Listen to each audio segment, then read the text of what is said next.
오늘은 종로구에 있는 단독주택이고요. 이 집의 특징은 삼각형 박공지붕을 평평하게 만드는 그런 작업이 이제 키포인트 현장이고요. 그 다음에 주차장이 없었어요. 그런데 작게는 한 대, 많게는 2대까지 될 수 있는 그런 것이 또 변화의 포인트입니다. 이제 지하 1층, 2층 이렇게 해가지고 약 한 70평 정도 규모가 될 것 같아요. 이 정도 주택을 만약에 서울 도심에서 신축을 하였다 하면은 철거비, 그다음에 설계비, 뭐 감리비, 골조, 인테리어 뭐 이런 공사비 다 하면은 아마 10억 전후의 정도의 신축 비용이 나올 겁니다. 근데 저희는 이 집 공사를 3억 5천 정도의 계약을 하였고 저희가 어떻게 공사를 했는지 보시도록 하겠습니다.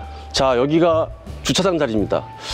글쎄요, 제가 봤을 때는 승용차인데 깊숙이 넣고 작은 차, 큰 차도 좀 대놓으면은 노란선에 살짝 걸치긴 하겠지만 2대까지도 한 대는 무조건 될 수 있고요. 기존에는 제가 한 이쯤 될 것 같아요. 이 정도 서 있는데 이제 대문이 있었고요. 또 외부 화장실이 있었어요. 그래서 지하에서 쓰던 그런 공간인데 아유, 요즘 세상에 누가 화장실을 밖에 나가서 볼일을 봅니까? 그래서 화장실은 다 내부로 넣었고요. 우리가 서울 도심에서 가장 중요한 게 뭐죠? 주차장입니다. 반지하 집에다가 좀 지하 주차장 만들 수 없을까라고 많이 물어보는데 지금처럼 이렇게 가능한 경우도 있고 안 되는 경우도 있습니다. 그럼 저희가 이제 굉장히 정밀하게 실측을 한 후에 답을 좀 드릴 수 있을 것 같습니다. 그래서 이렇게 주소판도 우리 디자이너 분들이 직접 골라가지고 좀 디자인적으로 좀 풀어봤고요. 인터폰 번호로 누르고 실내로 들어갈 수 있고 카드를 대고 들어갈 수 있고 1층, 2층 호출할 수 있는 그런 기능입니다. 이 부분은 1층 우리 진입로입니다. 이 작은 공간에 우리가 이 집을 구성하는 많은 엑기스적인 요소들이 들어있어요. 우선 컬러감입니다. 화이트와 블랙을 사용했습니다. 화이트에서부터 톤 다운을 시켜서 옅은 그레이, 중간 그레이, 진한 그레이, 그 다음 블랙 4가지 색상으로 이 집 전체를 이루었습니다. 재질은 이제 스타크와 롱브릭 타일로 마무리를 하였습니다. 리모델링의 핵심은 재사용과 신축의 비용을 얼마나 높이느냐에 따라서 공사비를 줄일 수 있는데 이 대문의 아치 부분은 재사용했고요. 이 계단 부분도 원래는 좁으면서도 안쪽으로 들어와 있었는데 이 부분을 깎아내고 실내 들어갈 때 넓은 공간을 확보시키고 외부로 이어서 냈습니다. 그럼으로써 올라가는 계단을 넓히고 한번 올라가 보도록 하겠습니다. 어때요? 계단이 굉장히 넓고 정상적인 계단으로 보이죠? 이 계단을 만드는 공사 방법은 우리가 위에 링크를 시켜두도록 하겠습니다. 기존에는 원래 지붕이었으니까 올라갈 일이 없었죠. 이제 옥상이 됐으므로 옥상으로 올라가는 계단을 신설하였습니다. 그리고 가성비 있게 우리가 철판으로 접어서 계단을 만들어서 난간대에 설치를 해서 좀 무섭지 않고 공포감 없도록 안전하게 아이들도 다닐 수 있는 정도의 사이즈로 제작이 되었습니다. 네, 쭉 보이는 이런 멋진 뷰입니다. 서울 시내에서 옥상에 이런 뷰를 보기가 쉽지가 않죠. 여기는 기존에 다시 한번 설명드리지만 삼각형 기와가 있는 지붕을 저희가 이렇게 옥상 마당을 만들었습니다. 그래서 이 집을 만약에 신축을 하였다면 1층은 다 주차장이 됐을 거예요. 이 부분은 옥상을 만들 수 있었겠지만 이렇게 넓은 옥상이 아니라 지금의 건축법을 따라서 이 집이 더 건축 면적이 좁았을 겁니다. 그래서 이렇게 넓은 신축을 했을 때는 넓은 옥상을 만들기가 쉽지가 않았을 겁니다. 1조건에 따른 평평한 옥상이 아니라 사설이라든지 층계화진다든지 그런 부분이 있었을 텐데 리모델링의 가장 큰 장점은 30년 전, 40년 전 건축법에 따른 그렇게 빵빵하게 넓게 지어진 건축물을 그대로 쓸 수 있는 게 리모델링의 큰 장점입니다. 단독주택의 지붕은 2가지 형태로 뜹니다. 삼각형의 박공지붕, 평슬라브에 옥상이 있는 지붕으로 나누어집니다. 삼각형 박공지붕은 이 형태만으로도 방수력이 굉장히 강합니다. 하지만 이 옥상을 쓸 수 없는 단점이 있죠. 제가 봤을 때는 전원주택은 아무래도 이런 삼각형 박공지붕이 좋을 것 같고요. 왜냐면 마당이 넓이 있으니까 굳이 옥상까지 필요 없을 거라 생각이 들고요. 평창동, 성북동에 막 대지가 150평, 200평 이렇게 되지 않는 주택 외에는 마당을 이렇게 넓은 마당을 갖기가 서울 도심에서는 쉽지가 않습니다. 심지어 종로 안에서는요. 건축주분께서 마당을 원해서 옥상을 만들어 드리기로 했습니다. 지붕을 옥상을 만드는 방법은 여러 가지가 있습니다. 그래서 이 삼각형 지붕을 잘라내고 거기에 콘크리트 슬랍을 대고 옥상을 만드는 방법도 있고요. 근데 그렇게 되면은 이제 평평한 데는 방수에 대한 고민을 계속 해야 되거든요. 근데 이 집 같은 경우는 삼각형 슬랍을 그대로 두고요. 그 상황에 저희가 스틸 프레임을 댄 다음에 많은 사람들이 이렇게 얘기하죠. 샌드위치 판넬, 판넬을 대고 그 위에 방부제를 깔았습니다. 삼각형 구조의 콘크리트 구조만으로도 방수력이 높고, 샌드위치 판넬은 사람들이 이렇게 굉장히 이렇게 안 좋게 생각할 수 있지만 사실은 적당한 방수력과 적당한 단열 성능을 갖고 있는 굉장히 가성비 좋은 그런 건축 재재입니다. 마감재 역할도 하고 방수 역할도 하고 단열 역할도 하는 게 샌드위치 패널인데, 아무래도 예전에 노란색의 우리가 흔히 볼 수 있는 판넬을 좀 안 이쁘게 공사를 해서 이제 패널이 굉장히 안 좋은 인식을 하지만, 요즘에는 패널 마감 자체가 징크 패널로 됐다든지 또 공법을 이쁘게 했을 때는 가성비 좋은 건축물로 쓰이고, 방부목을 설치할 때 톱밥이 굉장히 많이 날려요. 그래서 그런 부분들까지도 우리 직원들이 밑에서 방수를 한번 다시 해주면서 실리콘도 싸주고, 또 이런 톱밥들이 혹시 물홍통에 껴서 물이 넘칠 수도 있기 때문에 직원들이 일일이 닦아가면서 이렇게 정성 들여서 공사를 했습니다. 한없이 공사비를 드릴 수가 없잖아요. 그러다 보니까 판넬 안 되고 다른 더 고급 자재를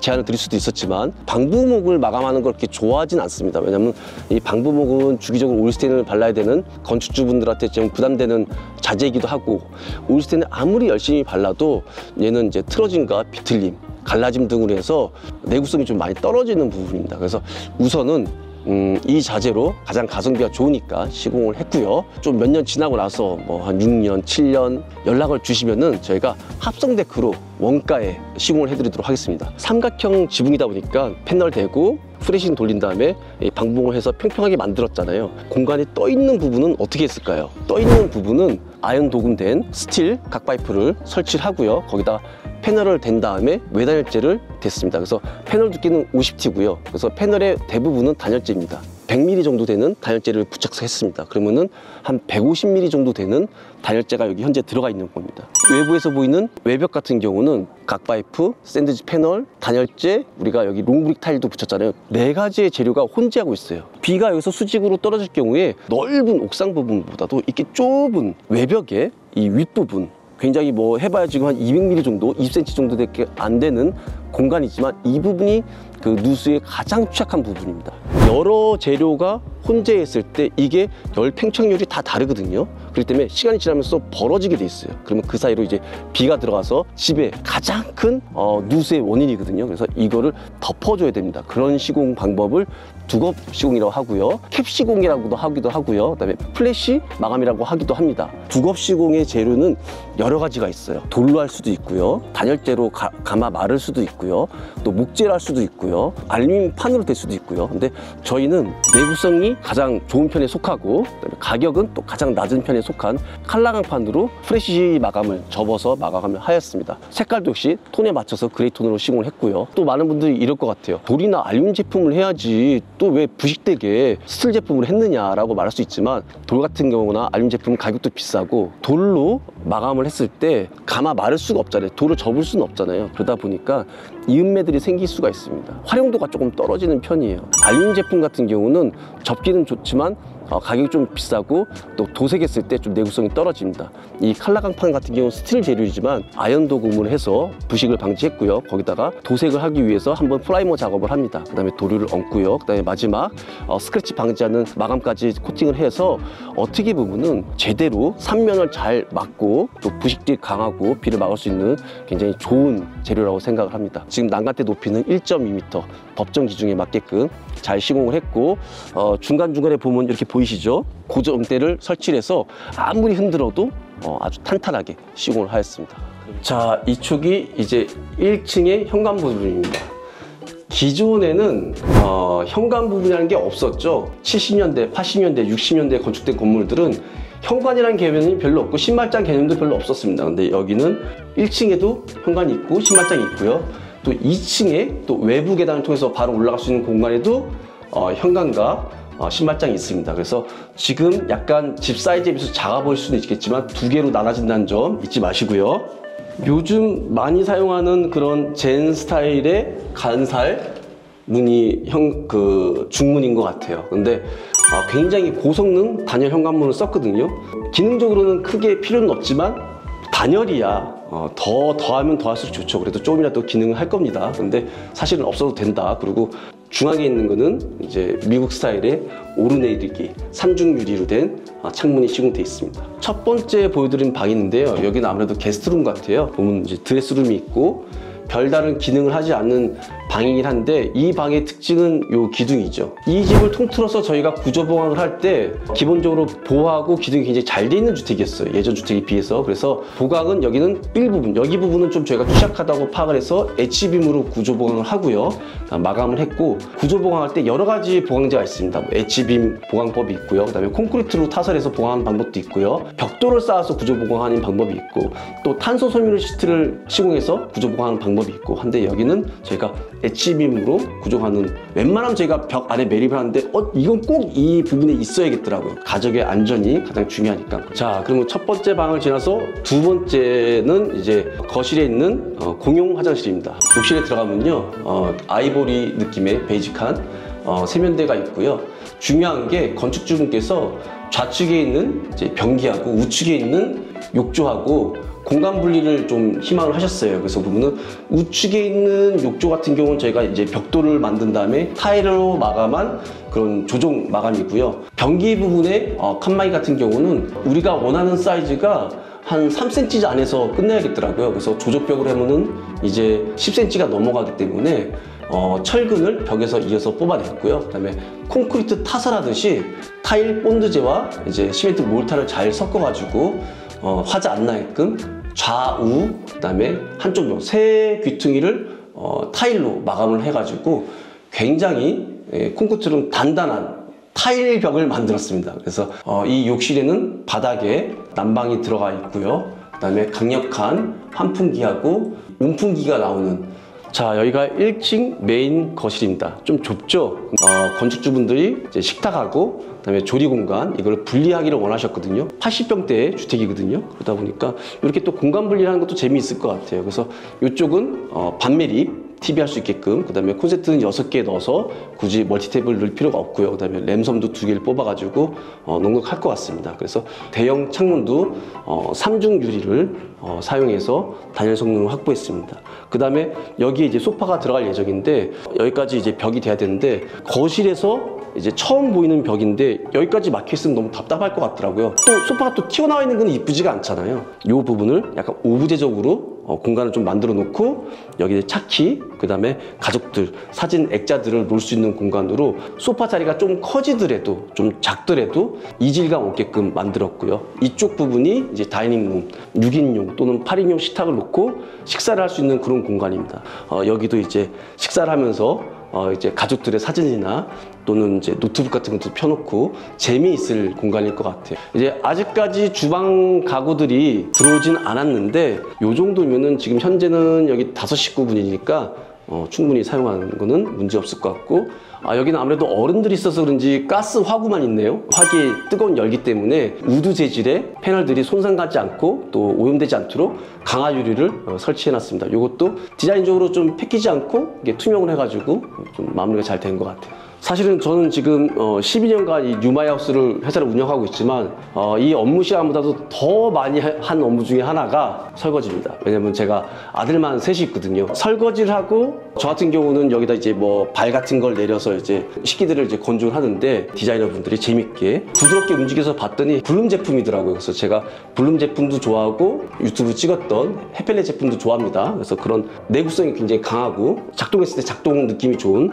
블룸 제품으로 돼 있고, 접시가 이제 좀 이렇게 너부러져 있는 걸 별로 안 좋아하거든요. 그래서 이렇게 깔끔하게 있으면 좋을 것 같아요. 여기는 딱 3개 정도만 있으면 되겠네요. 단독주택의 꽃은 실내 계단입니다. 아이들이 이런 데서 이제 앉아서 책을 읽고 굉장히 큰 영감을 받을 수도 있고, 간접등이 들어온 재미있는 계단에서 읽는 책은 정말 제가 봤을 때는 평생 기억이 남을 거라고 생각이 들고요. 이 계단의 재밌는 점은 우측으로 올라가면은 이제 2층 올라갈 수 있고요. 좌측으로 내려가면은 지하로 내려갈 수 있습니다. 2층을 올라갈 때는 이제 우측 문을 열고 올라가면 되고요. 그다음에 저희가 만드는 계단에 있는 스위치는 다 3로 스위치로 해서 여기서 켜고 위에서 끄고 뭐 이런 식으로 반대로 할 수 있습니다. 발목에 센서 등이 있어가지고요, 밤에 안전하게 다닐 수 있고요. 저는 어린 시절을 경남 하동에서 자랐거든요. 그러다 보니까 앞쪽에는 남해바다가 있고요, 뒤쪽에는 지리산이 있었어요. 그래서 자연들을 많이 보고 자랐기 때문에 상상력이 굉장히 풍부합니다. 다양한 집들을 디자인하는 게 머릿속에서 계속 떠오릅니다. 그런 어렸을 때 상상력을 자극할 수 있는 공간들이 저한테는 굉장히 도움이 많이 됐는데, 우리가 서울 도심에서 자라는 아이들한테는 이렇게 아파트에는 없는 실내 계단, 또는 창문이 맨날 보는 그런 발코니 창문이 아닌 오르내림 하는 이런 미국 스타일의 창문이라든지 천장에만 달려있거나 벽에만 붙어있는 게 아니라 공중에 떠서 내려오는 플로 조명이라든지 천정이 4m에 가까운 박공 지붕에 앞 뷰가 뻥 뚫린 이런 공간이라든지 기존의 아파트에서 정형화된 공간, 삼각형, 원형, 다양한 뇌를 자극할 수 있는 공간들이 저는 앞으로 우리가 AI 시대에서 메모리적인 기능은 저는 이제 필요 없다고 생각합니다. 인간의 상상력을 이용한 기술들이 저는 아이들에게 발전된 미래를 책임질 수 있을 거라 생각을 합니다. 이 집은 1층 현관에서 실내 계단으로 들어올 수도 있고요. 지금처럼 외부에서 2층 현관으로 들어오면은 또 신발장이 있는 다양성을 가진 주택입니다. 이런 주택들이 애들한테 저는 얼마나 큰 상상력을 자극할 수 있는지 기대가 됩니다. 2층의 욕실은 영원히 질리지 않을 것 같은 블랙, 그 다음에 그레이, 아이보리로만 컬러가 이루어져 있고요. 변기와 샤워 공간으로 분리돼서 좀 변기 있는 부분은 쾌적하게, 특히 환기창까지 달려 있어서 너무 좋은 것 같고요. 세면대 앞은 좌측에 매립선반에 도어까지 되어 있어서 365일 깔끔하게 관리할 수 있을 것 같아요. 그래서 바닥에도 난방 배관이 들어가 있고요. 샤워를 하는 사람, 변기에서 용변을 보는 사람, 이빨을 닦는 사람 각자 다 쾌적하게 거기에 맞게끔 사용이 가능한 욕실인 것 같습니다. 그래서 여기 가족 구성원들이 이제 지하에서 쓰시는 부모님과 부부들이죠. 아기까지. 그래서 그분들의 이제 2층에서 메인 공간이 될 것 같아요. 그리고 1층은 이제 부모님 세대와 자녀 세대가 만나는 공용 공간이 된 것 같습니다. 2층에서 부부분들이, 젊은 부부분들이 또 간단하게 뭐 야식을 먹을 수 있는 그런 공간이 될 수도 있고, 여기에 그냥 스탠드 의자 정도만 해서 야경을 보면서 와인 한잔 할 수 있는 그런 공간인 것 같습니다. 애들이 봤을 때 엄마 아빠가 이렇게 야경을 보면서 여기서 와인을 먹고 있으면은 그런 부분들이 얼마나 애들한테는 행복한 가정이라고 생각이 들고, 집의 가치는 이 또 가족의 행복을 좌우할 수 있는 부분이라 생각하고요. 우리 회사의 모토는 그렇습니다. 주택의 쾌적함으로 몸과 마음을 건강하게. 이 집의 특징 중에 하나가 굉장히 많은 스위치가 보이시죠? 빛을 다양하게 다룰 수 있도록 저희가 준비를 했어요. 그래서 간접 조명 또는 매립 타공, 마그네틱 조명, 펜던트 조명 등 다양한 조명들을 그날 기분에 맞춰서 할 수 있도록 세팅을 해드렸어요. 추가 공사로 이루어진 갑작스러운 공사였는데 환기장치를 추가로 저희가 공사를 하였습니다.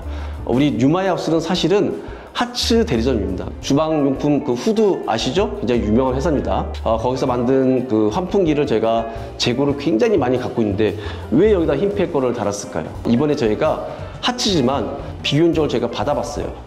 우리 재고를 사용하는 것보다 가격이 굉장히 가성비 있게 견적을 넣었더라고요. 그래서 제품의 스펙을 봤더니 나쁘지 않은 것 같아요. 그래서 저희 회사의 재고를 떨면서 이익도 중요하지만 그거보다는 건축주분의 공사비를 낮추기 위해서 경쟁사 거 제품을 시공을 하였습니다. 자, 여기가 2층 안방인데요. 그냥 딱 봐도 아시겠죠? 여기가 이제 침대 헤드 들어가는 자리고 좌측에 취침등이 있고요. 우측 하단에 보면은 USB 콘센트가 있는데, 이렇게 우리가 디자인적으로 이거를 MD로 자른 다음에 모양을 내고, 그 다음에 또 필름 붙이고 굉장히 가격이 비싼데, 저희가 이제 우리 디자이너분들이 디자인은 내고 싶고 공사비는 전반적으로 다운 시켜야 되고, 그렇기 때문에 보면은 굉장히 가성비 있게 만든 거예요. 그래도 누가 봤을 때는 좀 힘 좀 줬구나 하지만 일반 그 MD에 비해서는 굉장히 가성비 있게 했다라는 걸 좀 말씀드리고 싶어요. 2층 거실에 우리가 박공 지붕은 이제 거의 정각으로 이제 직각으로 이제 들어와 있잖아요. 근데 여기 같은 경우는 이제 삼각형 정으로 넣지는 않고 좀 한쪽으로 치우친 각도를 주고, 또 그다음에 레이어도 겹치게 만들어서 그 사이에다가 보이시죠? 간접 조명을 넣어가지고 한 번씩 조금씩 핀틀, 여기도 이제 불규칙적으로, 위에도 불규칙적으로 부적각한 각을 줘서 감성적으로 디자인하려고 노력을 많이 하였습니다. 안방에 들어간 이제 창문인데 굉장히 안방치고는 큰 창문입니다.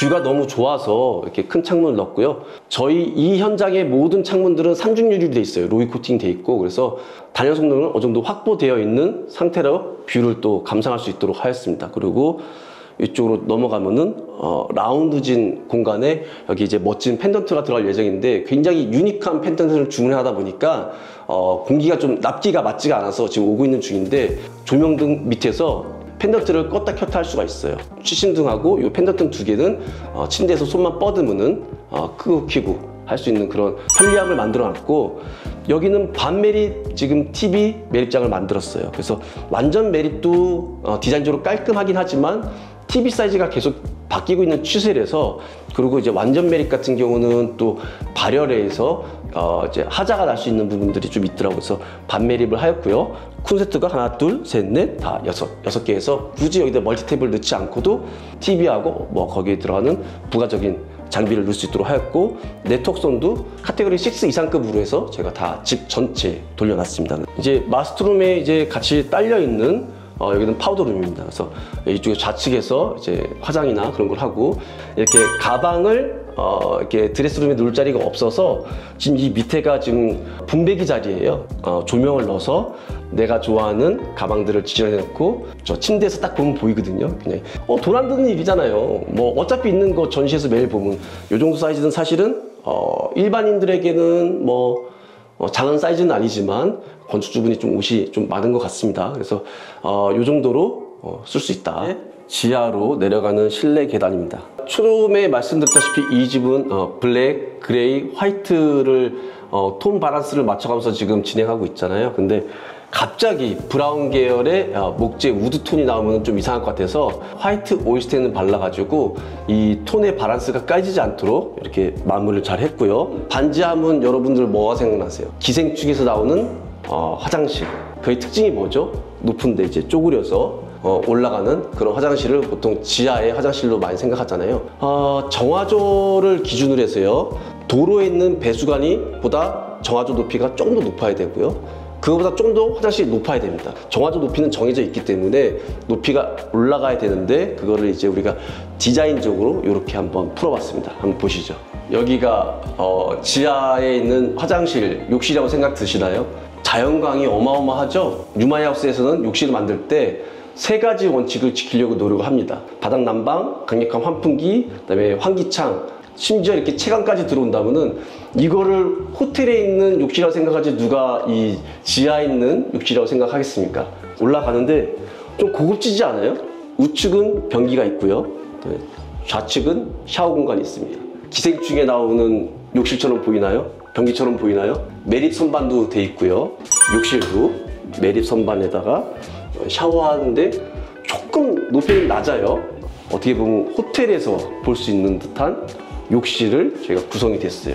기존에 공사하기 전에는 바로 옆에가 이제 정화조가 있었고요. 실내에 그 정화조를 이동하려고 하니 공사비가 너무 많이 들어서 외부에 칸막이를 별도의 입구를 설치해서 정화조와 보일러실을 독립시켜 버렸어요. 요즘 누가 외부에서 대소변 누루 한겨울에 밖으로 신발 신고 나갑니까? 그래서 내부에 들이는데, 거기서도 저희가 이제 많은 노하우가 있기 때문에 거의 정화조 바로 옆에다가, 정화조 위에다가 화장실을 만들어서 높이를 최대한 확보하려고 노력을 하였습니다. 그리고 바닥도 최대한 낮추면서, 그래서 화장실 부분하고 지금 변기 부분하고 정화조 부분하고 거의 붙여놓은 거예요. 정화조 냄새가 나지도 않고, 그다음에 정화조 풀 때도 외부에서 그냥 문 열고 보일러실 들어가서 정화조 청소할 수 있게끔 저희가 그렇게 마련을 했습니다. 기존의 지하는요, 이 복도 라인이 좌측 외벽에 딱 붙어 있었어요. 근데 저희는 중앙으로 집어넣고 외부에서 방방방 있던 구조를 중앙에 놓고 좌우에 방들을 배치해서 적절하게 레이아웃을 만들었고요. 이런 복도를 지나서 지하의 거실 부분입니다. 그래서 공용 공간이고요. 보면은 이제 TV를 놓을 수 있는 자리하고 젠 스타일의 문을 열고 들어가면은 드레스룸이 있습니다. 굉장히 이 지하지만 이게 지대가 높은 곳에 있어서 뷰가 좋습니다. 이 부분이 이제 안방입니다. 아까 침에 드레스룸도 있었지만 실내로 들어오면 이렇게 붙박이장도 굉장히 이 톤을 잘 맞춰서 진행이 돼 있고, 우리 아버님이 흡연을 굉장히 좋아하신대요. 소리 들리시나요? 제가 다시 한번 보여드릴게요.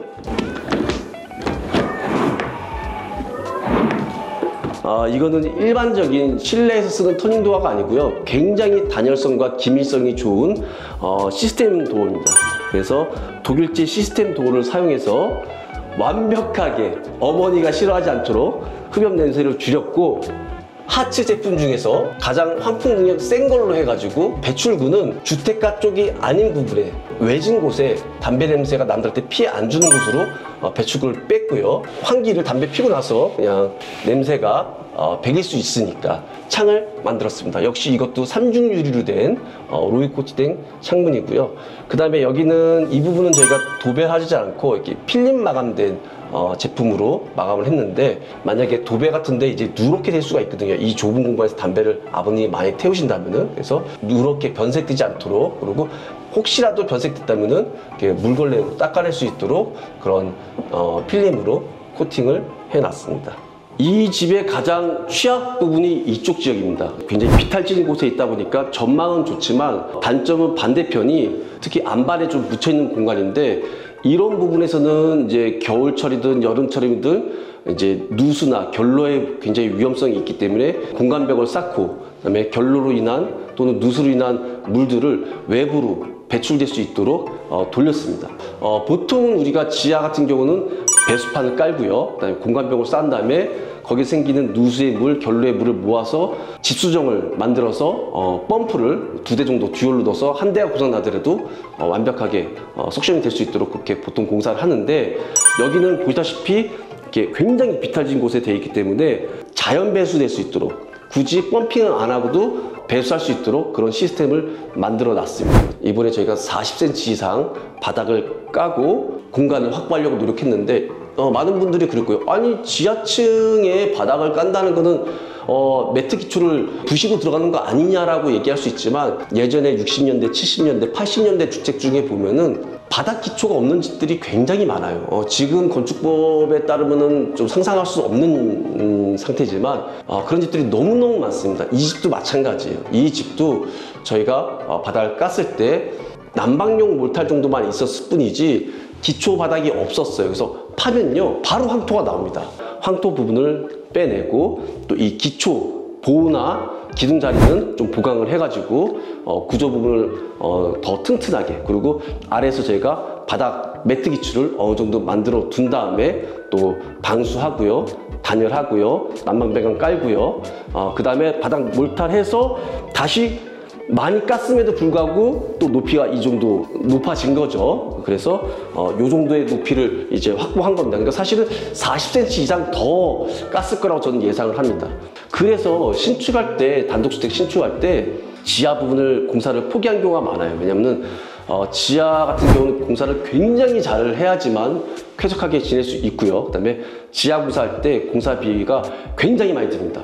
그래서 많은 분들이 지하 공사를 단독주택 부분은 없는 경우가 많습니다. 근데 지금처럼 있는 구성에서는 최대한 저희가 할 수 있는 공법들을 잘 해서 쾌적하게 쓸 수 있도록 리모델링 하였습니다. 80평대의 주택을 3억 5천에 리모델링 계약을 했다. 추가 비용은 좀 있었지만, 그 32평 아파트 요즘에 창문 갈고 난방 배관 하는 올 리모델링 얼마인 줄 아세요? 1억 2천에서 1억 5천 정도로 하는 게 평균가라고 하더라고, 서울에서. 근데 32평 아파트는 실제 면적은 25평입니다. 그리고 이 집은 현재 32평 아파트의 3배 이상의 규모예요. 인테리어만 한 게 아니잖아요. 보셨잖아요. 옥상도 만들고요, 외관도 만들고요, 화장실도 새로 만들고요. 그냥 화장실 마감재 교체하는 공사가 아니라 화장실을 완전 새로 만들고 부시고 주차장 만들고, 오늘 저희가 너무나도 많은 얘기들을 했잖아요. 그럼에도 많은 분들이 3억 5천 공사면은 신축하겠다라고 아직도 댓글을 다시는 분들이 있습니다. 꼭 그런 분들은 진짜 설계를 해보시고 설계 이후에 건설사 만나서 견적을 받아보세요. 그러면은 아마 10억 넘는 견적서를 보시고 눈이 띠용 하다는 것을 알 수 있을 겁니다. 그래서 이 집은 저희 회사에서는 이제 보급형 정도의 규모의 공사라고 생각해 주시면 될 것 같고요. 마지막으로 좀 요약을 하자면 이 집의 특징은 삼각형 지붕에 있는 주택을 방수와 단열 성능을 높인 다음에 옥상을 만들어 드렸다. 주차장이 없는 주택을 주차장을 최소한 대, 많게는 2대까지 될 수 있는 공간을 만들어 드렸고, 춥고 내구성이 떨어지고 좁고 낮고 했던 공간들을 아파트 이상보다도 쾌적하게, 여기는 단열이 지금 밖에는 이제 100T 이상, 그 다음에 내부에서도 50T 이상, 대략적으로 손으로 따지자면 이 정도의 두께의 단열이 외벽에 들어가 있고요. 24시간 열교환되는 환기장치까지. 패시브하우스에 준하는 모든 기능들은 다 넣긴 했습니다. 패시브하우스처럼 완전히 에너지를 제로로 쓰지 않지만 확실한 거는 기존보다는 70% 이상 에너지 소비는 줄였습니다. 거주하는 가족분들 행복하게 잘 지냈으면 좋겠고, 디자인을 총괄하신 박은숙 우리 이사님하고 또 이 공사를 처음부터까지 공사를 잘 해주신 정상화 실장, 두 분이 엄청 싸웠습니다. 그러니까 디자인은 이쁘게, 정 실장은 하지 않나게, 그러다 보니까 의견이 충돌할 수밖에 없죠. 그렇게 열심히 싸워줘야지 이렇게 멋진 건물이 탄생합니다. 다음에 더 재밌는 현장으로 찾아뵙도록 하겠습니다. 감사합니다.